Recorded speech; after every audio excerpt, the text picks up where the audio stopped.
Me llamo Don José.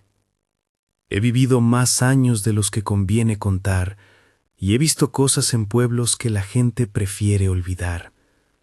Si te acercas a una casa vieja antes del amanecer, cuando la niebla aún se sienta como una segunda piel sobre los campos, quizá oigas lo que no quieren escuchar. Aquí, entre puertas que crujen y campanas que doblan a las 3, se guardan historias que no se cuentan a la ligera. Si te atreves a escuchar, hazlo bajo tu propio riesgo. Lo que te voy a decir no busca consuelo, sino advertencia. En nuestro valle hay más casas con tejas rotas que con luz encendida. Los caminos se devoran en la niebla, y las iglesias, que antes eran refugio, a veces se vuelven epicentro de otra cosa. Cuando era joven, la posada de la plaza tenía hollín en las paredes y un patio donde las moscas parecían llevar la cuenta de las noches. La gente pasaba por allí de puntillas, nadie se quedaba hasta tarde. Yo era joven entonces, trabajador de un oficio que te obliga a ver a los hombres en sus peores ojos, y recuerdo la primera vez que vi a un hombre que no parpadeaba. Llegó un otoño en el que las hojas no terminaban de caer. Recuerdo su llegada como si la hubiera visto ayer. Silencio antes del sonido de la carreta, la niebla apartándose como si le cediera el paso. No traía equipaje, traía una mirada que no buscó a nadie, y sin embargo lo miró todo. Entró en la posada y se quedó en la mesa más cercana a la chimenea, sin pedir nada. Se quedaba mirando la puerta como si esperaba a alguien que ya no volvería. Fue la dueña, una mujer que parecía guardar más historias que sal, la que me contó después que lo vio sin pestañear ni una sola vez. Era como si sus párpados no encontraran un motivo para moverse. Por la noche, al doblar de las 3, sonó la campana de la iglesia. Su tono no era el de antes. Era una campana que parecía llamarnos a recordar algo que habíamos decidido olvidar. La gente del pueblo dice que las campanas tienen memoria y que cuando doblan a esa hora no repican el presente, sino los pecados de ayer. Yo nunca creí del todo en esas cosas hasta que la vi entrar. No vi la figura en la iglesia desde la plaza, la vi cuando la puerta se abrió y el hombre se levantó como si respondiera a un llamado que solo él escuchaba. Cruzó la nave con pasos que no resonaban, como si el suelo prefiriera dejarlo pasar. La luz de las velas trepaba en columnas y dibujaba sombras que parecían querer escapar de las paredes. En el altar, el hombre se quedó quieto y sin mirar a nadie pronunció una frase que aún me obliga a volver la cabeza. No olviden que esto ya ha pasado. Luego señaló hacia el pueblo con el mismo gesto impreciso con que señalaba la pared, y antes de que alguien pudiera preguntar, salió de la iglesia y se perdió en la niebla. A partir de aquella noche, la posada dejó de ser un lugar de encuentro. Empezaron las ausencias que se convierten en rumor, vecinos que no volvían de la taberna, perros que aparecían en las cercas como si hubieran olvidado cómo ladrar, y ventanas que se quedaban encendidas hasta que el amanecer las vencía. Lo más extraño no fue lo que desaparecía, sino lo que quedaba. Cuerpos con un vacío en la mirada, como si la vida hubiera pasado por ellos y se hubiera llevado algo que nadie supo nombrar. No era cuerpo sin alma y tampoco un cuerpo normal. Era una mirada sin fondo, como agua en las noches sin luna. En la posada hubo quienes se atrevieron a entrar en la iglesia buscando explicación. Dicen que la puerta una vez se cerró por sí misma detrás de un grupo de curiosos. La madera entornada se volvió a abrir con frases en el aire que nadie pudo oír con claridad, pero que todos sintieron. Un frío que venía de las paredes y un murmullo que repetía nombres que el pueblo ya no recordaba con cariño. Uno de los jóvenes, no diré su nombre porque todavía hay familias que me miran con recelo, juró que en el altar la figura que había visto no era un hombre, sino algo que se sostenía en la piel del hombre. Una sombra como una segunda ropa, y detrás de esa sombra pequeñas luces que parpadeaban con la cadencia de ojos. Esa misma noche, el tipo de la mirada inmóvil volvió a la posada. No pidió nada, no habló conmigo ni con la dueña. Se limitó a mirar hacia la iglesia y dibujar con el dedo en la mesa un círculo que no cerró. Luego se inclinó, como si recogiera algo del suelo, y cuando se levantó, traía en la mano una cruz pequeña, de madera vieja, sin tallado ni pulido. La dejó sobre la mesa y deslizó una palabra sin mirar. Recuerden. Nadie supo qué recordar. Nadie supo si la cruz había sido siempre parte de la posada o si él la había traído de la iglesia. A la mañana siguiente la cruz no estaba, pero había una huella en la madera, como si alguien la hubiera arrastrado por la mesa con dedos inquietos. Los que vivimos en pueblos aprendemos a coquetear con el silencio. El silencio suele ser amigo hasta que un día se vuelve cómplice. En las semanas que siguieron, la gente comenzó a hablar en voz baja, como si las paredes tuvieran oídos. Me encontré a don Julián, que ya llevaba en la espalda más inviernos que yo, apoyado en su bastón en la plaza, mirando la puerta de la iglesia como quien piensa en algo que no quiere nombrar. No es la primera vez, me dijo, y al pronunciarlo, sus ojos se llenaron de una memoria que dolía. Fue entonces cuando aprendí que las historias del pueblo son como las capas de la niebla. Si las rasgas, siempre encontrarás otra debajo. Recuerdo una noche segura de octubre. La niebla cerró como una campana sobre las casas, y el mundo parecía haberse encogido hasta el tamaño de nuestras propias preocupaciones. La posada estaba casi vacía, solo los fumadores habituales permanecían en sus mesas, con las manos ensanchadas del tabaco. A las 3 de la mañana se escuchó el toque de campana. La campana siempre nos advierte de algo, y esa vez lo hizo con un tono que resonó hasta en los huesos. Fue después de ese repique cuando vi, caminando por la calle empedrada, una fila de sombras que avanzaba sin hacer ruido. No se hablaban entre sí, avanzaban como si siguieran un dictado antiguo. Cuando algo así sucede en un pueblo, el rumor no se hace esperar, se arremolina como mosca. Fueron a la iglesia, dijeron algunos. Lo llamaron, dijeron los otros. La policía, cuando la hubo, no encontró pista física, solo una hielera de silencio en los rostros de las familias. Y el hombre que no parpadeaba volvió a desaparecer, pero dejó detrás de sí un efecto que no conocía límites. La gente comenzó a cerrar ventanas con llaves que antes no cerraban, a esconder fotografías, a dejar de cantar en las puertas. Lo que más me preocupa no fue que el forastero haya llegado o se haya ido, sino que algo se instaló entre nosotros. La sensación de que habíamos heredado una deuda. No quiero decir que los pueblos sean escenarios de brujería, en la forma que alguna vez describieron los libros sensacionalistas. Aquí, las cosas se mueven en círculos más sutiles. Un silencio que aprieta, una culpa que se reproduce, una mirada que roba un retazo de alma, hasta dejar a la gente con ojos lentos.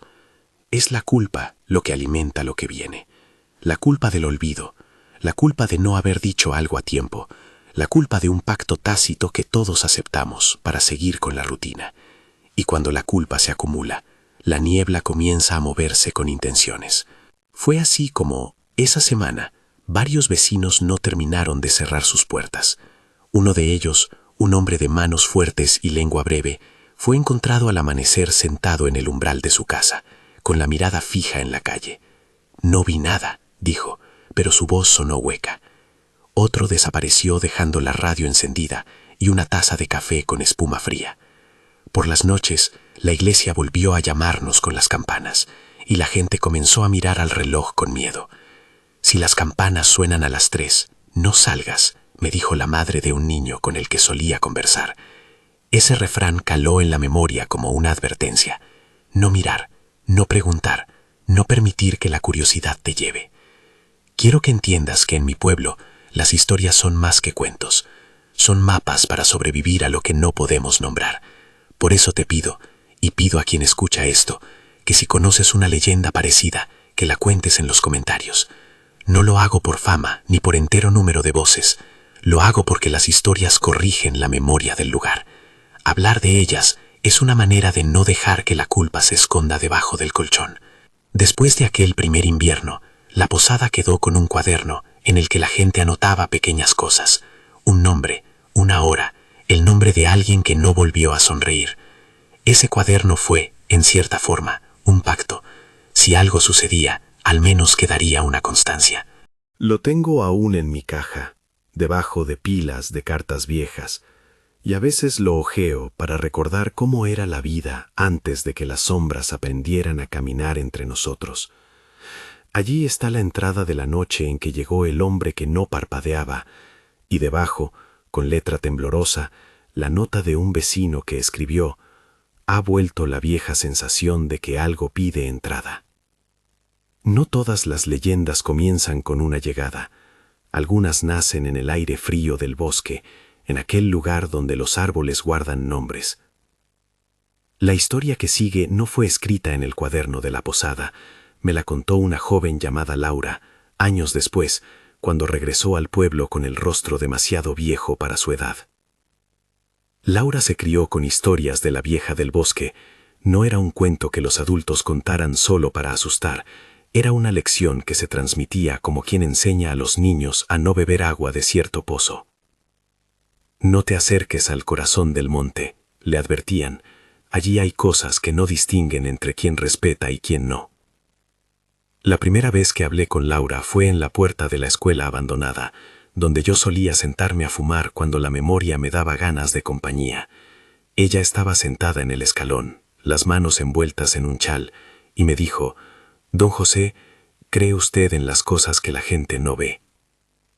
Yo le contesté con aquello que siempre digo a los jóvenes, que creer o no creer no cambia lo que ocurre, pero ella insistió y empezó a contarme su historia en primera persona, la manera en que las cosas pequeñas del pueblo se habían convertido en presagios. De niña, me dijo, me gustaba ir al borde del bosque al atardecer. Había una cabaña oculta entre helechos donde contaban que vivía una mujer de pelo blanco que se alimentaba de secretos.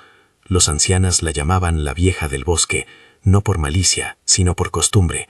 Me advirtieron muchísimas veces: no te acerques, no hagas ruido, no respondas si te llama por tu nombre. Su voz quedó suspendida en la tarde. El modo en que lo contó me hizo recordar que en los pueblos la advertencia a veces es más precisa que la ley. La primera vez que vio la cabaña fue por accidente, dijo. Se había perdido persiguiendo un perro que se había llevado su pelota, y cuando la siguió, el perro la dejó frente a la puerta de una choza que no estaba en los mapas. El aspecto de la cabaña no era grotesco ni amenazante. Era un lugar que parecía haber crecido en armonía con las raíces. La mujer que vivía allí salió al umbral con una lámpara que no parecía encenderse. Solo alumbraba como si la luz proviniera del interior de la madera. Tenía el pelo blanco como la ceniza y la voz como un susurro antiguo. La mujer no la miró con ojos de hostilidad, la miró con preguntas. «¿Qué busca una niña en mi jardín?», le dijo la anciana, pero su pregunta no fue curiosidad, sino reconocimiento, como quien escucha un nombre que le pertenece. Laura dijo que no supo qué responder y que la anciana extendió la mano con un gesto lento.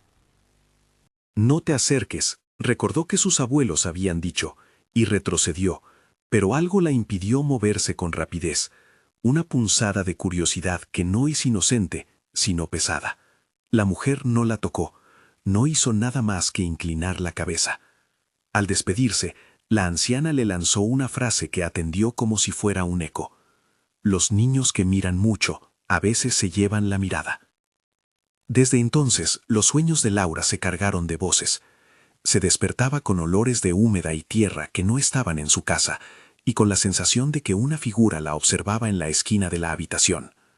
Dijo que empezó a notar que quienes iban al bosque ya no regresaban igual. Caminaban con las manos libres pero los pies dormidos, como si algo se hubiera quedado debajo de su piel. La gente comenzó a sospechar que la vieja del bosque no pedía cuerpos, sino memoria, que robaban nombres, anécdotas, lo que te hacía singular para depositarlo en su cabaña donde la luz de su lámpara lo conservaba como si fuera un insecto en vitrina. Pero lo que hizo que Laura terminara de empacar sus cosas y abandonara el pueblo no fue un robo de memoria pequeño, fue una marca que apareció en su brazo una noche de luna menguante. No era una herida, sino una huella, como el borde de una palma que había rozado la piel con intención. Apareció sin dolor, pero con el peso de una sentencia. La familia la vio y en lugar de consuelo, se encogieron alrededor suyo con miedo. «Si muestras eso, te van a creer», le dijeron. y por la primera vez supo que la comunidad podía ser tanto protección como juez. La huella no tenía forma clara, era una sombra que brotaba en la piel como tinta. Cada vez que intentaba explicarla, la tinta parecía renovarse en sus palabras. No la vi hacer nada, decía, y no sé cómo llegó eso a mi brazo. La gente murmuraba que la anciana del bosque había puesto una marca para recordarle que ahora pertenecía a su tiempo, a su ritmo. Otros dijeron que era una bendición disfrazada. Como siempre en los pueblos, cada evento tenía múltiples lecturas, y todas podían ser verdaderas a la vez. Laura decidió irse porque la casa se le hizo demasiado pequeña para cargar con la mirada ajena. Sin embargo, las leyendas no se terminan con la distancia. Ella me contó que estando fuera, en la ciudad, las cosas continuaron. Sentía que la cabaña existía en las paredes de su nuevo departamento y que la lámpara blanca volvía a encenderse en los reflejos de la cocina. La marca en su brazo empezó a calentarse en noches concretas y en esas noches escuchaba una voz decir su nombre desde la lejanía, como si el bosque fuera un teléfono que no admite desvío. Fue la culpa la que la obligó a volver una tarde, no la culpa de algo que había hecho, sino la culpa del pueblo, que es una forma de gravedad social. Volvió para averiguar si la cabaña seguía en su sitio y para atender aquello que la mantenía despierta. Cuando regresó, la cabaña estaba oculta, pero no era sola. Había otras viviendas alrededor que parecían esperar su llegada. La anciana no vivía ya en una choza. Era como si el bosque hubiese decidido guardarla en un cuarto secreto. En el claro donde antes solo había helechos, ahora había señales en el suelo, pequeñas marcas, como dedos dejando constancia. Laura sintió que había pasado de ser observadora a objeto de un calendario que marcaba su nombre en días concretos. Y es allí donde su relato se vuelve oscuro. Una noche, mientras la niebla se pegaba a los árboles como un luto lento, Laura contó que vio la cabaña encenderse de dentro hacia afuera, como si la casa respirara. Escuchó risas que no eran de alegría. Escuchó voces que leían su nombre como quien enuncia un hechizo menor. Al asomarse, creyó ver a través de la ventana empañada una mesa con pequeñas ánforas y retazos de tela colgando, como banderas de un país olvidado. No sabía si lo que veía era real o una construcción de su miedo. Lo único cierto fue que la marca en su brazo comenzó a palpitar con la cadencia de un corazón ajeno. Me quedé petrificada, me dijo en el escalón de la escuela. Sentí que la cabaña me miraba con una intención antigua. No sentí miedo por mí, sentí temor por lo que esa cosa fuera a pedir de otros. Salí corriendo sin acordarme de cómo se llamaba el perro que había perdido, y me fui del pueblo con mis manos en el bolsillo para que no vieran la marca. Ese gesto fue para mí la señal de que la historia se había transformado. Ya no era solo el cuento de una niña curiosa, sino algo que obligaba a la comunidad a preguntarse qué clase de memoria querían conservar y cuál preferían enterrar. Te cuento esto porque las historias del bosque y las de la iglesia se parecen. Ambas empiezan con una advertencia que, si no la escuchas, termina en un secreto que la comunidad arrastra como una herencia. En la plaza del pueblo hay un refrán que repiten las madres con una gravedad extraña. El que mira mucho termina por quedarse con algo que no es suyo. Laura lo confirmó con la marca de su brazo. Yo lo confirmé con la mirada de los hombres que dejaron de sonreír. Cuando la culpa se acumula y nadie la nombra, las historias se vuelven manos que piden cobro. A partir de aquí, debo hacer una pausa en la historia de Laura. Su relato no termina con una línea clara. Lo que sigue, me dijo, le ocurrió en un periodo de noches en que la cabaña parecía crecer dentro de su pecho y en la habitación de su nuevo departamento. Pero antes de continuar con lo que ella confesó en las noches que pasó en la banca de la plaza, quiero volver a la posada, porque los hechos se entrelazan. Las campanas a las 3 y la niebla no son huéspedes de un solo caso. Cuando los ciclos se repiten en varias historias, algo más que la casualidad gobierna el rumbo. En los días en que Laura contaba su historia, la posada había quedado con una llave menos en su llavero. Algunos decían que la llave se perdió, otros que la puerta se abrió sola. Yo no sé si creer una versión más que otra, pero sí sé cómo funcionan las consecuencias. La gente deja de invitar a las visitas, las comidas se amontonan en las ollas sin que nadie pruebe, y un silencio más denso que antes se instala entre las casas. Cada noche en que la campana dobla a las 3, hay quienes rezan y otros que simplemente intentan no respirar en voz alta. Y quienes han tenido contacto con esas figuras dicen siempre lo mismo: la mirada que no parpadea limpia de tus ojos algo que nunca regresa. Quisiera contarte todo lo que pasó después con Laura, con la posada y con la iglesia en una sola página, pero las cosas no se acomodan tan fácil. Si miras las agujas del reloj del pueblo, verás que se mueven en círculos y que siempre terminan en el mismo lugar, la gente guardando silencio ante lo inexplicable. Yo escuché relatos de vecinos que afirmaban, en voz bajita, que la vieja del bosque recogía no solo nombres, sino juramentos incumplidos, que la iglesia se transformaba en un lugar donde algunos hombres se vaciaban de su propia culpa. Dicen que la culpa no desaparece, se transforma en visitas, en marcas, en noches en que alguien golpea la ventana sin pedir permiso. Pero hay una cosa que te puedo asegurar. Cuando la niebla se espesa y la campana suena, todo el pueblo sabe que algo va a suceder. Es en ese punto, justo cuando las piezas comienzan a encajar y los silencios se vuelven insoportables, que debo detenerme por ahora. He contado cómo llegó el hombre que no parpadeaba, cómo la posada fue el primer lugar donde la comunidad sintió un vacío, y cómo Laura trazó la línea del bosque hasta una marca que no la dejó en paz. Lo que sigue es la noche en que las campanas doblaron a las 3 con más fuerza que nunca, la noche en la que algunas puertas se cerraron para no abrir jamás, la noche en la que, según juraron algunos, alguien volvió a escribir en el cuaderno de la posada con una letra que ninguno reconoció. No acabaré esta parte contándote el final de esa noche. Te dejaré en el borde, con la niebla creciendo y el rumor de pasos que no se sabe de dónde vienen. Si quieres saber lo que sigue, escucha el silencio que hay entre las palabras. Allí habita la siguiente historia, y es posible que te encuentres mirándola más de cerca de lo que imaginas. La noche en que las campanas doblaron con más fuerza no fue una sola noche. Fueron horas que se estiraron hasta hacerse muelle, como si el pueblo entero hubiese quedado suspendido sobre un mismo alambre. La gente se encogía en sus camas y escuchaba cómo esa nota grave subía y bajaba por las tejas, hasta penetrar los sueños.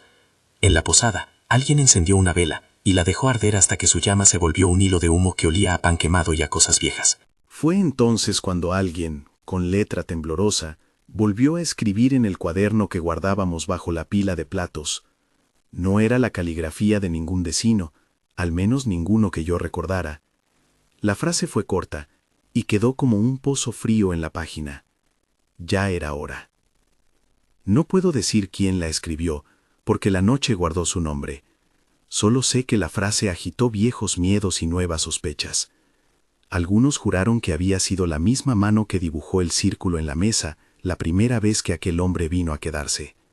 Otros, con la voz hecha trapo, dijeron que era una gracia, la confirmación de un ciclo que volvía a empezar.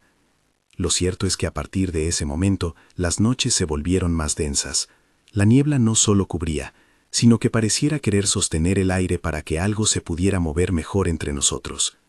Laura me contó la parte que le siguió con la voz fragmentada, como si cada palabra le costara. Volvió al pueblo porque las cosas que no se cierran no desaparecen. La marca en su brazo ardía en noches concretas, y la ciudad le ofrecía tanto olvido como miedo. Regresó al lugar donde de niña había transgredido una frontera, el claro que conducía a la cabaña. Esperaba encontrar ruinas, quizá un montón de leña podrida, algún rastro que le permitiera creer que lo sucedido no era más que memoria. En lugar de eso, halló un sendero fresco, como si algo hubiera pasado por allí hace poco. Hojas comprimidas, hierba con huellas que no siempre eran de animal. El encuentro con la anciana del bosque no fue cinematográfico ni grandioso. Laura la vio en la penumbra, sentada en un tronco como si esperara a alguien que siempre llega tarde. Tenía las manos dobladas sobre la falda y un chal que parecía tejido con la misma niebla que envolvía los árboles. Cuando la anciana alzó la cabeza, Laura juró que el rostro le resultó más antiguo que los nombres mismos, no por las arrugas, sino por la manera en que miraba, como quien ha enterrado la mirada tantas veces que ya no la utiliza para ver a los vivos. «Volviste», dijo la mujer sin moverse. No preguntó por el viaje, por la ciudad, por los trabajos. La frase era simple y profunda. Laura se acercó con pasos medidos y recordó los consejos de su abuela. No des demasiada información. A veces lo que preguntas es respuesta. La anciana no ofreció invitación ni reproche. Le tomó el antebrazo con esa sujeción que no duele, pero que tampoco suelta, y apoyó su palma sobre la marca. Laura no sintió quemazón ni frío, sino una presión como si algo en su interior se acomodara para escuchar. «Te llamé para recordarte», dijo la mujer. «Hay cosas que necesitan ser nombradas para no envejecer en silencio. Hay cosas que, si nadie las nombra, se vuelven nombres nuevos». No puedo repetir exactamente lo que la anciana murmuró después. Las palabras eran de esas que se hacen hojas y se vuelan. Lo que sí recuerdo es la insistencia en la idea de pertenencia. como si la vieja reclamara una deuda que el pueblo había contraído sin lápiz ni firma. Laura me contó que hubo un instante en que creyó entender la lógica de aquel reclamo. No se trataba solo de la marca en su brazo, sino de un registro que la cabaña conservaba en la piel de los vivos. Ella guarda a quienes miran mucho, me dijo, pero también guarda a quienes olvidan demasiado. Esa paradoja la dejó sin respuesta, y por primera vez un rasgo de rabia brotó en su relato, la rabia de quien se sabe observada sin haber dado permiso. Lo que siguió a ese encuentro fue una serie de pequeños sucesos que ningún forastero escucharía con facilidad, pero que nosotros, que vivimos con las paredes que oyen, percibimos como variaciones en el tiempo. Vecinas cuyo pan ya no fermentaba, puertas que crujían con nombres que nadie quería pronunciar, gallinas que ponían huevos con la cáscara moteada de un gris que no había en ninguna gallina. En una ocasión, la madre de Laura encontró un carrete de hilo en su cocina y juró que no lo había comprado. El carrete tenía una etiqueta diminuta, donde con letra menuda estaba escrito el nombre de una niña que había desaparecido hacía años. La culpa de no haber preguntado, de no haber mirado a tiempo, volvía como una bolsa cerrada que alguien dejaba en la puerta. Laura decidió marcharse otra vez. Me lo dijo con la voz de quien intenta explicar una deriva. «Me voy para que no me llamen en voz alta», afirmó. Pero este no es el final de su historia. Ella me vino a ver meses después, con la mirada agotada y los ojos más hondos, y me contó que la marca seguía siendo una brújula. En noches de luna nueva, cuando la niebla se pegaba a las ventanas, la línea en su piel se recalcaba, y en el espejo veía, no su propio reflejo, sino una puerta que se abría hacia un corredor de árboles. Lo que me contó por último, y que guardo como si fuera un secreto entre hombres viejos, fue algo que suena a metáfora y a amenaza a la vez. Dijo que la cabaña ya no robaba nombres, sino que las ofrecía. Había algo mayor en la idea, una transmisión, una cadena en la que cada uno, por descuido o por silencio, cedía una porción de tiempo. La vieja te devuelve lo que le pides, pero te cambia el reloj, fue la manera en que lo dijo. Y mientras me hablaba, tuve la sensación de que aquel bosque, con su luz hecha de musgo y rumor, estaba dispuesto a seguir cobrando hasta que alguien, finalmente, se atreviera a nombrar la deuda en voz alta. No todas las historias del pueblo cargan con la gravedad de la cabaña o con la solemnidad de la iglesia. A veces la inquietud llega con trucos pequeños que se lodan en el ánimo de la gente. Antes de continuar con la tercera historia, quiero contarte una breve anécdota que circula de boca en boca y que sirve para recordar que no todo lo sobrenatural es grandioso. Los duendes del viejo molino. No la llamaría una leyenda mayor, pero me gusta porque muestra cómo el folclor se instala donde menos lo esperas. Unos nietos me contaron, una tarde en que la plaza olía a horneado de pan, que su abuelo había dejado, en un intento de broma, un par de medias en un rincón del granero. A la mañana siguiente, las medias estaban colgando en el cuello del gallo, con puntillas y todo, y el gallo cantó 3 veces seguidas sin abrir los ojos. «Son travesuras», dijo don Julián, que escuchaba desde su silla. «No todo lo que se mueve en el monte quiere devorarte. A veces solo se divierte con lo que olvidas». Esa anécdota me sirve como respiración entre historias densas. A veces el miedo también se disfraza de juego. Quiero ahora llevarte lejos del valle, a un lugar donde la niebla toma la forma de leyenda, Catemaco. A diferencia de nuestro pueblo, Catemaco atrae a los curiosos. Tiene fama, tiene turistas, tiene manos expertas que desde hace generaciones se encargan de ceremonias y de remedios. Allí llegó hace algunos años un hombre que no era del lugar, un viajero con mochila y ojos practicados por ver demasiados paisajes. Me lo presentó un conocido que había pasado una temporada en la ribera del lago. El viajero me habló en la penumbra de la barra de la cantina. Su relato lo dejó con la cara demacrada, aunque su intención al inicio no fue la de conjurar miedo, sino la de confirmar un misterio que ya esperaba encontrar. Llegó a Catemaco con la curiosidad franca de quien busca entender lo que otros le han contado en voz baja. El lago allí no es un espejo simpático, es una superficie que parece sostener historias en su lomo, y las calles huelen a incienso y a pescado seco. No deseo hablar mal de Catemaco, aunque su fama se alimenta de cosas que los forasteros no siempre comprenden. El viajero me explicó que por las noches el lago se llena de figuras que no se muestran a plena luz, sombras que nadan a ras de agua y una figura que se repite en relatos como un latido obstinado, la mujer del lago. La describió como alguien que no parecía pertenecer ni al agua ni a la orilla. Tenía el cuerpo fino, piel pálida como papel mojado y ojos que reflejaban la profundidad del lago. La primera vez que la vio, estaba al borde del muelle, recogiendo piedras para un altar improvisado. La bruma subía en columnas delgadas, y la luna, cuando se asomó, dio a la figura una indiferencia muy antigua. No vino a mí de inmediato, me contó. Apareció donde parecía que alguien la esperaba. Su presencia no anunciaba peligro, sino reconocimiento. Fue horas después, en el cuarto de la posada, cuando notó algo que no supo nombrar, una marca leve en el borde del párpado, como si hubiese sido delineada con una tinta muy fina. La marca no dolía, no picaba. Era una sombra que se extendía ligeramente cuando parpadeaba. Fue entonces comenzaron las pequeñas coincidencias que no son coincidencias. Escuchas de pasos en la orilla cuando no había nadie, la sensación de que la mirada de alguien le seguía en los reflejos de la cuchara, y una voz que en algún instante repitió una frase que él reconoció como propia.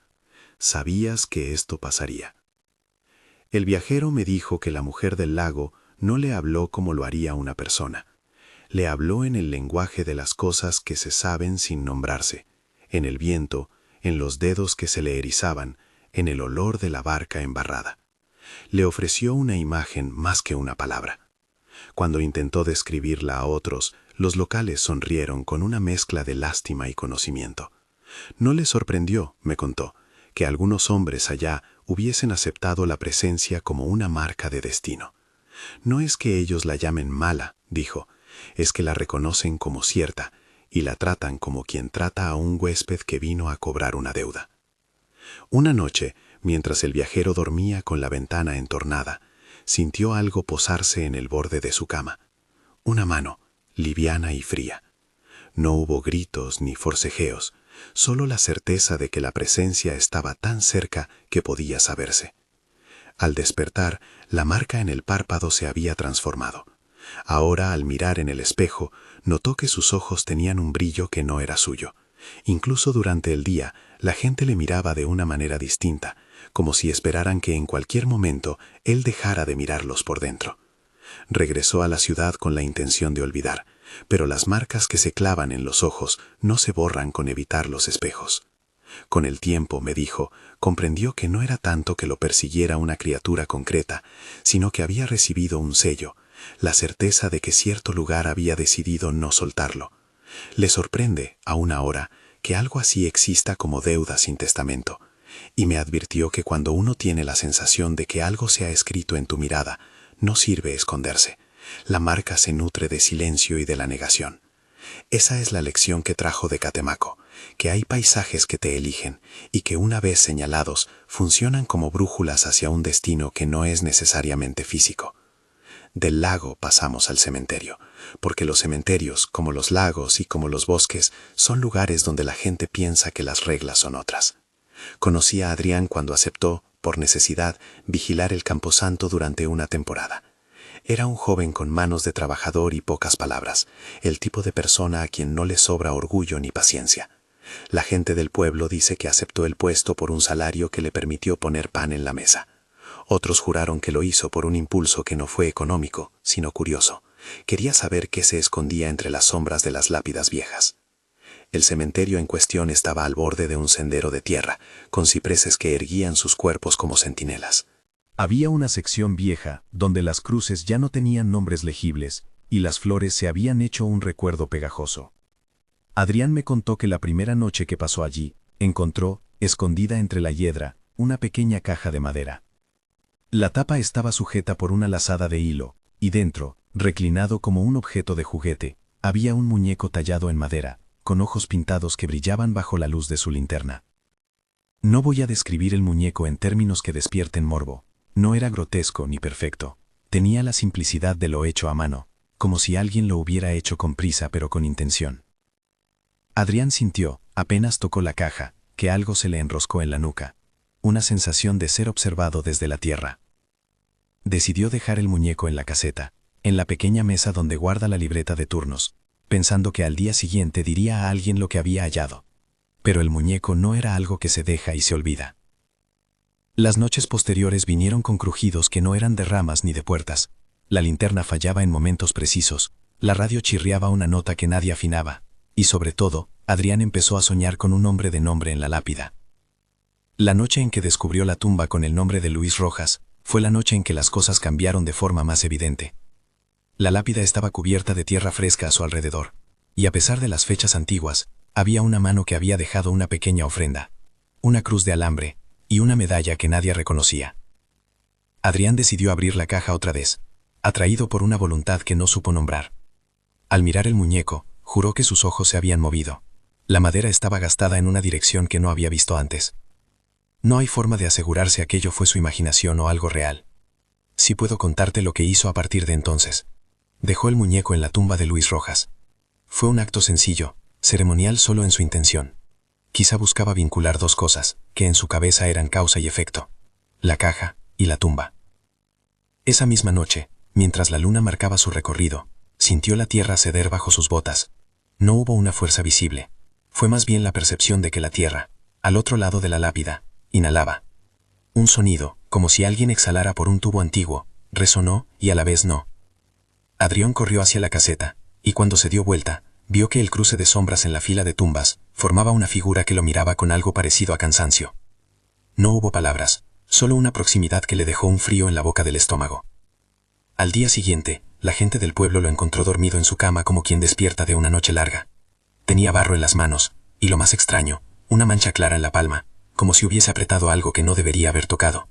Empezaron a correr rumores, que había pasado la noche en la tumba de Luis Rojas, que había hablado con voces, que había llevado el muñeco hasta allí. Adrián no admitió mucho, porque los hombres que han tenido miedo solemos guardar las confesiones para la intimidad del silencio. Me dijo que desde entonces las noches le costaban. Escuchaba pasos detrás de la casa, encontraba pequeñas pilas de tierra cerca de la puerta, y lo peor fue que en ocasiones despertaba con recuerdos que no eran suyos. La gente mayor, que conoce cómo se tejen los ciclos, empezó a decir lo que yo había escuchado más de una vez: la tumba reclama lo que fue prestado, como si la tierra fuera un acreedor paciente que no pierde la cuenta. Con el tiempo, Adrián dejó de trabajar allí, porque su madre dijo que la propia casa ya no era segura. Encontraba semillas en la mesa de la cocina donde nadie sembraba nada, y en la pared una sombra que no correspondía a ningún objeto. Él me miró y con una mezcla de orgullo y temor confesó que a veces veía en el muñeco la forma de su propio rostro, no idéntico, sino una versión que sabía cosas que él ignoraba. Ese es el clásico signo del ciclo, el objeto que contiene memoria y que, cuando se coloca en el lugar adecuado, busca un reemplazo para seguir existiendo. Lo que no puedo asegurar es si la tumba se abrió para reclamar un nombre, o si fue la acumulación de silencio la que abrió la puerta. Lo único que puedo decir con honestidad es que desde aquellas noches, en la guardia del cementerio siempre hay una silla vacía que todos miramos con respeto. Algunos creen que Adrián dejó en la tumba más que un muñeco, otros, con un susurro, dicen que la tumba trajo a alguien nuevo. En los pueblos, las respuestas raramente son concluyentes. Eso es lo que alimenta las leyendas, la forma en que lo inexplicable se sienta a la mesa de la rutina. Por último, quizá la historia que más ha hecho temblar a forasteros y locales es la de San Sebastián y su devoción a la Santa Muerte. Digo devoción porque allí la figura no es un eslogan ni un costume, es un altar que la gente respeta y al que algunos llegan con ofrendas y otros con promesas. Mi relato sobre esto no pretende juzgar. Intento narrar con el cuidado que exige tratar lo sagrado de otros. La Santa Muerte en San Sebastián se siente más como un registro que como una doctrina, un enrejado de deseos, temores y acuerdos nunca redactados.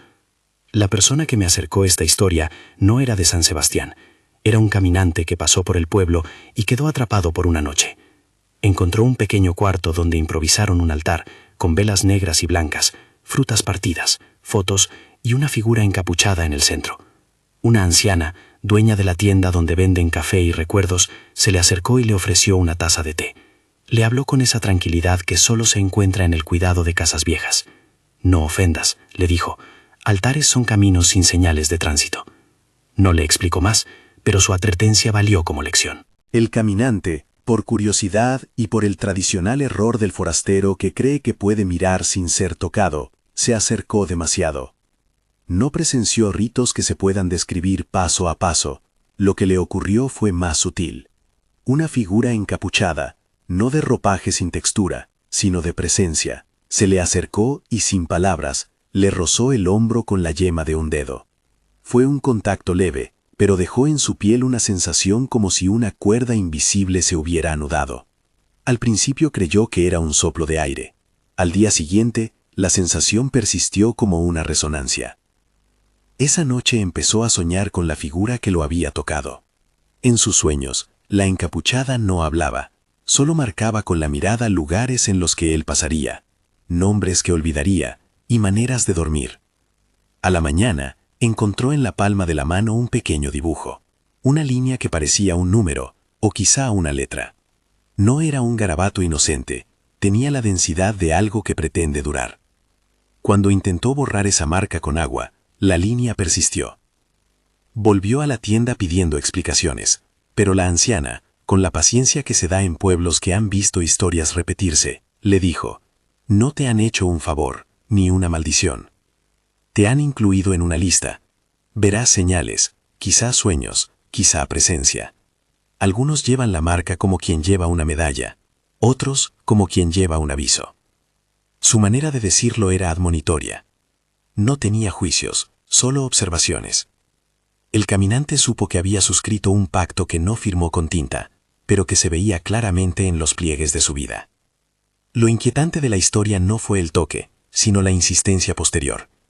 Poco a poco, la figura encapuchada se le apareció en las orillas de su rutina, en la cola del banco, en la sombra de un árbol, a veces incluso en los reflejos de una ventana. No siempre lo tocaba, muchas veces simplemente estaba, como una certeza. Al cabo de los meses regresó a San Sebastián buscando a la anciana de la tienda para preguntar si podía revertir aquello. Ella le dio una taza de caldo, y le explicó que la Santa Muerte no era un verdugo, sino una historia larga. Iba pintando señales en quienes se acercan, pero no siempre para quitarte el aliento, a veces para recordarte que tu vida tiene un límite, y que eso puede cambiar la manera en que la ordenas. El viajero tomó la noticia con el asombro de quien descubre que la vida tiene cláusulas finas. Desde entonces, su relato se mezcló con metáforas sobre deuda y compañía. No quiero alarmar, la presencia no es necesariamente destructiva. Para algunos, la marca es una presencia que les exige cuidar las cosas con más honestidad. Para otros es un recordatorio de que el tiempo es finito. En mi pueblo, sin embargo, la palabra marca no se usa sin cuidado, porque sabemos que una marca puede convertirse en una brújula que te lleva a lugares donde se te pide pagar en algo que no es dinero. Si hay una lección común a estas 5 historias, la posada y la iglesia, la vieja del bosque, la mujer del lago en Catemaco, el cementerio con su muñeco y la Santa Muerte en San Sebastián, es que la línea entre lo que elegimos olvidar y lo que nos reclama es delgada. No siempre hay castigo ni justicia, a veces solo hay retorno. La culpa, como lo he dicho, no desaparece. Se transforma en llamadas nocturnas, en marcas en la piel, en objetos que no quieren quedar solos.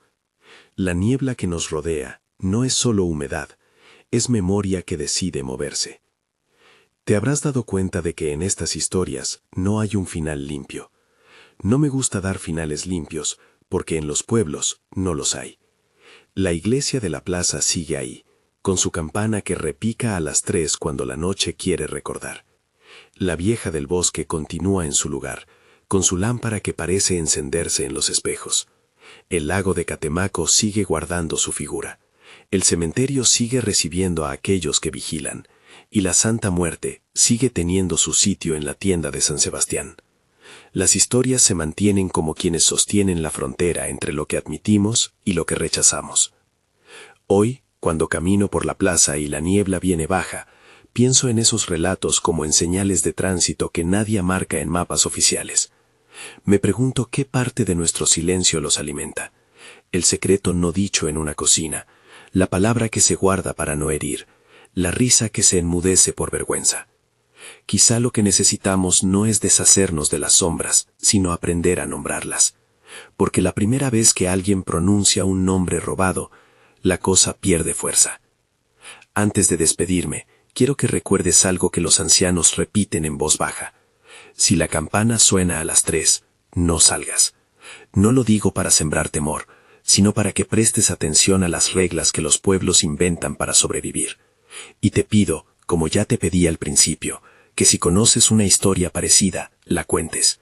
No para alimentar mi ego, sino para que las voces no se pudran en el silencio. Hablar de estas cosas no es traerlas, es despojarlas de ese alimento oscuro que les damos cuando no las nombramos. Si te quedas con una imagen, que sea esta. La niebla no es solo agua, es memoria que vuelve con la forma de quien fue olvidado. Las miradas que no parpadean no buscan el horror, buscan un lugar donde anclar un pasado. Y las campanas, con su tono viejo, no llaman a la misa, sino a la memoria que no quiere ser sepultada.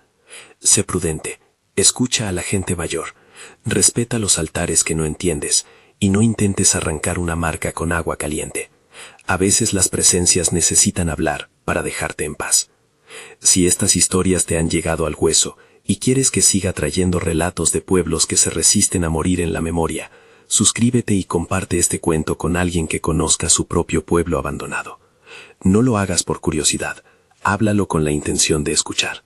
Y recuerda, por encima de todo, si la niebla vuelve, no mires a los ojos que no parpadean.